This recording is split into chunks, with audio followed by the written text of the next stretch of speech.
Hey, kindergarten and first grade ornithologists. Have you been having fun going out on bird watching expeditions around your yard and your neighborhood and parks near your home? I have. I've been seeing so many cool types of birds in my neighborhood and hearing their awesome calls and songs too.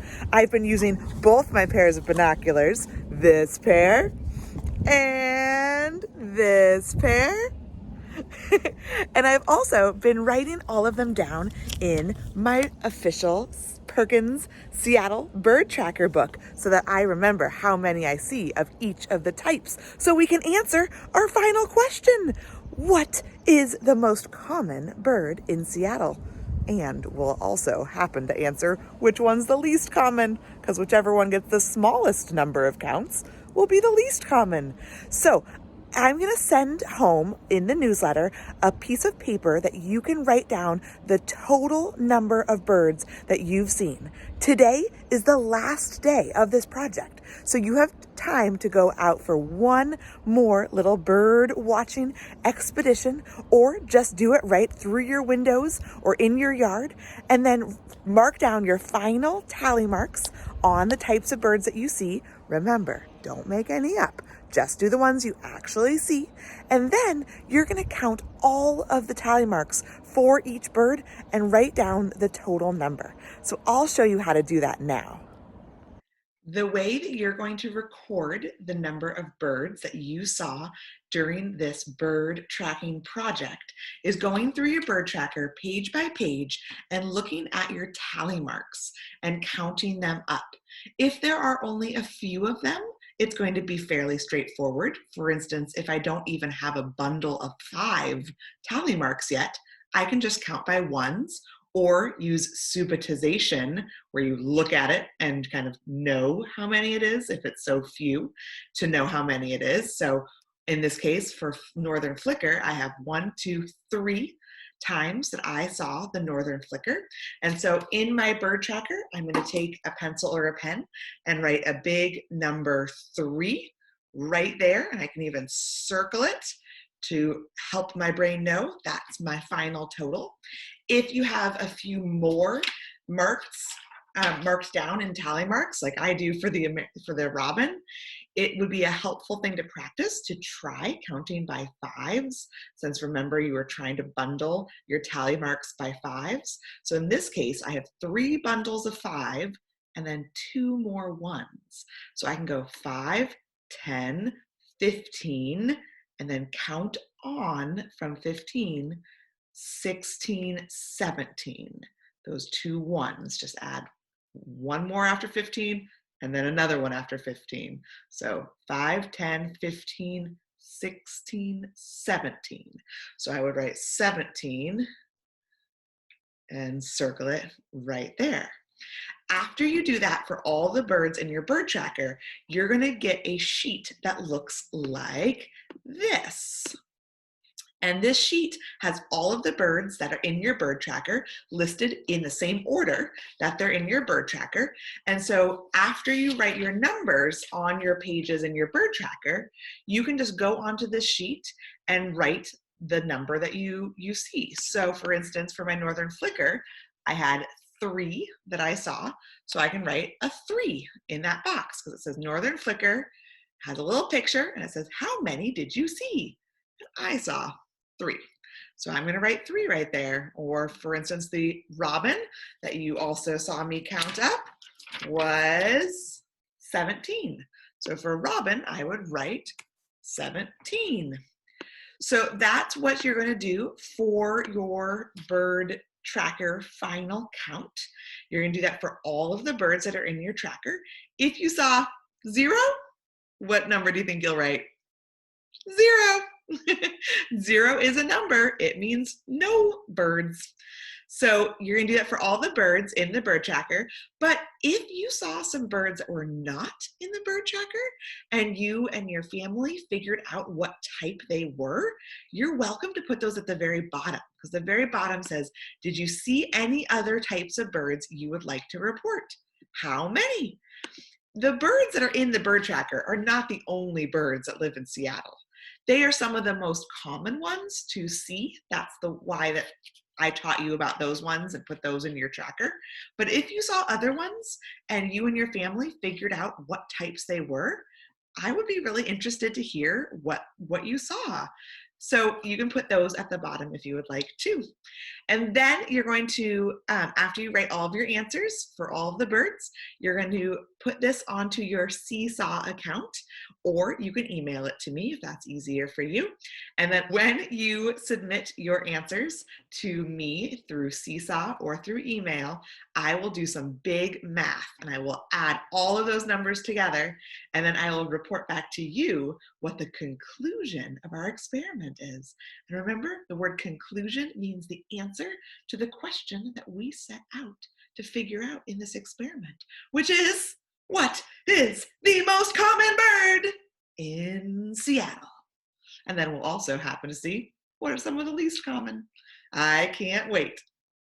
So go count out all of the birds you saw, count up the tally marks, write your totals on each page, and then go page by page and write it down on the final sheet that you will send to me to do my big math. By the way, you would have helped me with this big math if we were still in the classroom, because you guys are really good mathematicians, but I guess I will try it by myself.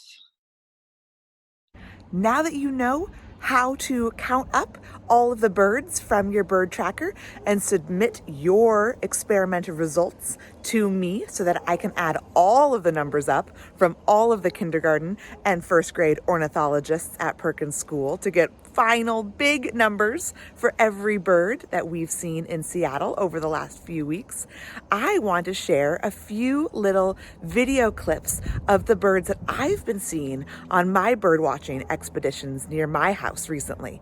I wonder if you've seen some of the same birds or different types of birds in your neighborhood. I wonder if it's a little different or similar depending on where we live in Seattle.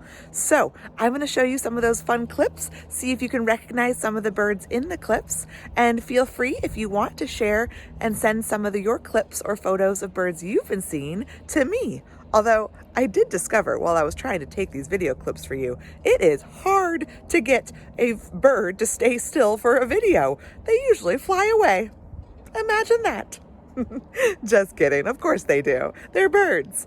But here are some of the clips that I've managed to get from some of the birds I've seen on my recent ornithology expeditions. I've been missing going on bird walks and bird expeditions with you guys at Perkins, but it does make me feel happy to know that we're all doing the same thing, even if we're doing it in different parts of Seattle. Like, you're going on a bird walk, I'm going on a bird walk, our friends in class are going on bird walks where they live. So it's kind of like we're together, but apart, because we're doing the same thing in different places. All right, here are some bird clips from the ones I've seen recently. Enjoy. Look at this bird that's at my neighbor's bird feeder. Oh, there's another one up in the tree. Look at that mohawk. Can you tell what that was? Hello, crows. Are you American crows? Yes, I think you are. Check you out. Wow. Showing off for the camera? Doing a little catwalk, or should we call it a bird walk? Bye-bye, bye-bye. Can you recognize any of these birds? There's a few. Some of them are real big with those big black necks and that little white chin strap. And then there's a few others in the water already. Do you recognize any of those?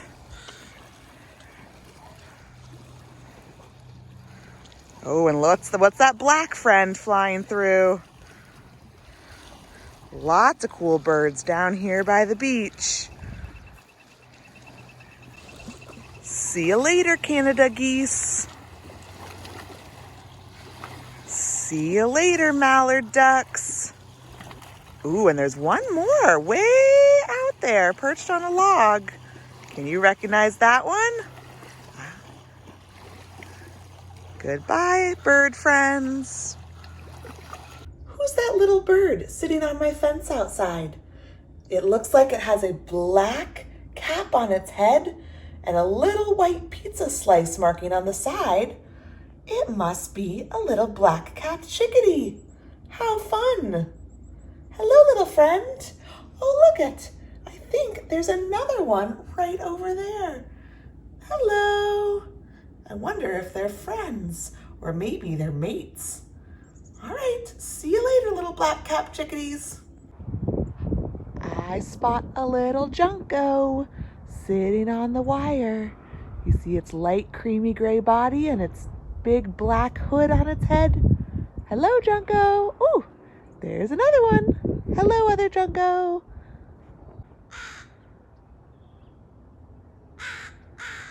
I spy a crow up there, and I hear it too. Look, I actually see a real woodpecker. Do you see it? It's in the middle of this screen. A tiny little bird pecking away at the side of that tree trunk. Moving up and down. Do you see it? Woodpeckers are really rare here in Seattle. I think this one might be a downy or a hairy woodpecker. It's a little hard to tell. I did not include woodpeckers in your bird tracker book because they're so unusual to find. But that's pretty special that I found one because I kept my ears peeled and I heard the pecking, and then I looked and I saw the woodpecker. Hello, little woodpecker.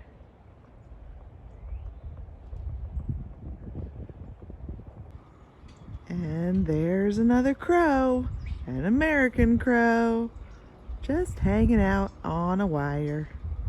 Hello, crow.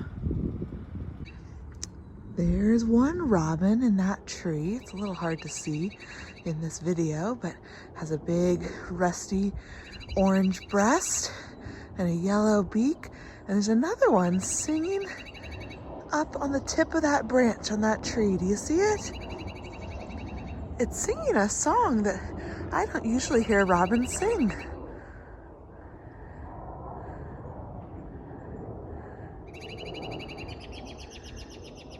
Ah, there's a little bit more of the robin song in there that I usually am used to.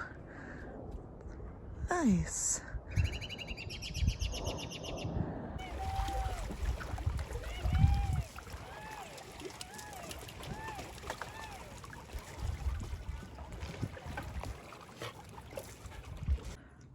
Look what I'm seeing.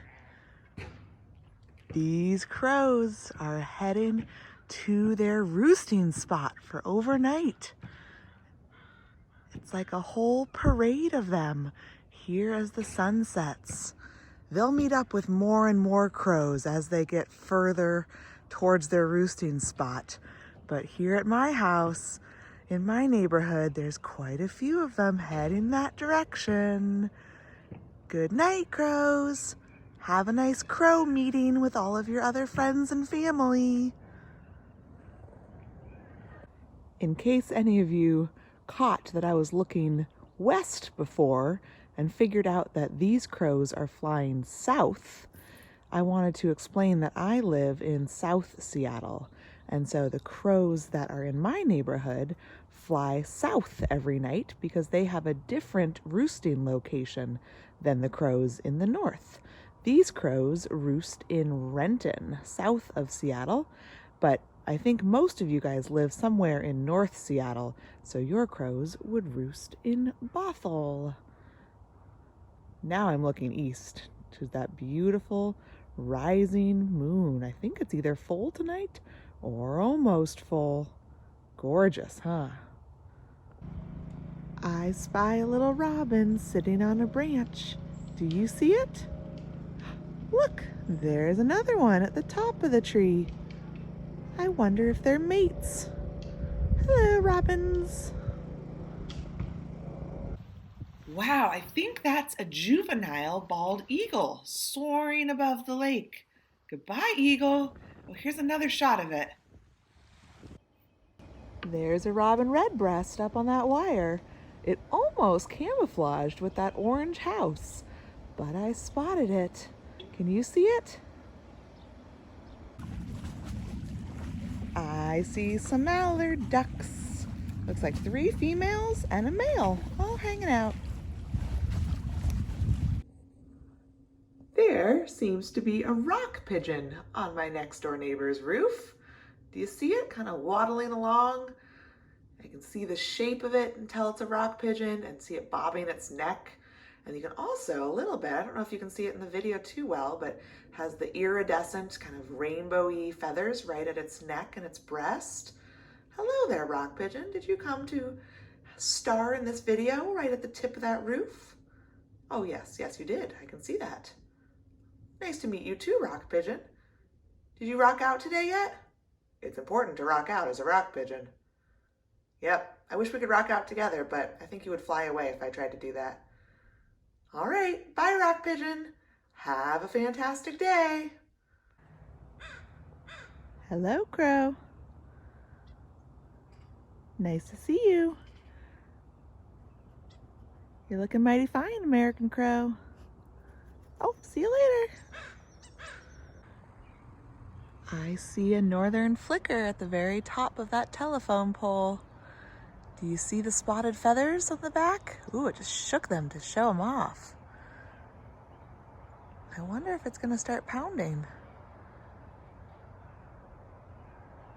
Nope, I guess not right now. Do you see it up there? Hi, Flicker.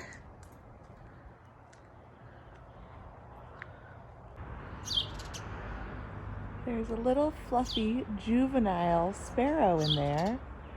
It's still molting its baby feathers out, so it looks extra fluffy. And then I think its mom or dad is the one singing in the background. And there's another one over on the branch. 3 little house sparrows. Can you tell if the juvenile in the front is a male or a female by the dark markings on its head? Yep, it's a male. And then the one behind it's a female. And it's hard to see the one that's chirping, so I can't quite tell if that one's a male or female. Hello, little sparrow family. Thank you for singing for us tonight. There's an American robin up on that wire. You see it silhouetted against the sky, kind of between those branches. Oh, goodbye. I hope you enjoyed those little clips from the bird walks that I've been on recently. And I want to show you that I'm wearing my bird necklace today of an owl, and that there's a bird painting of a whooping crane behind me that my mom painted. She's an artist. And there's just birds all over. I love birds, and I hope you do too. I can't wait to hear the total number of birds you found in all of your bird expeditions from your bird tracker. So report in. Don't forget to send them to me. Bye.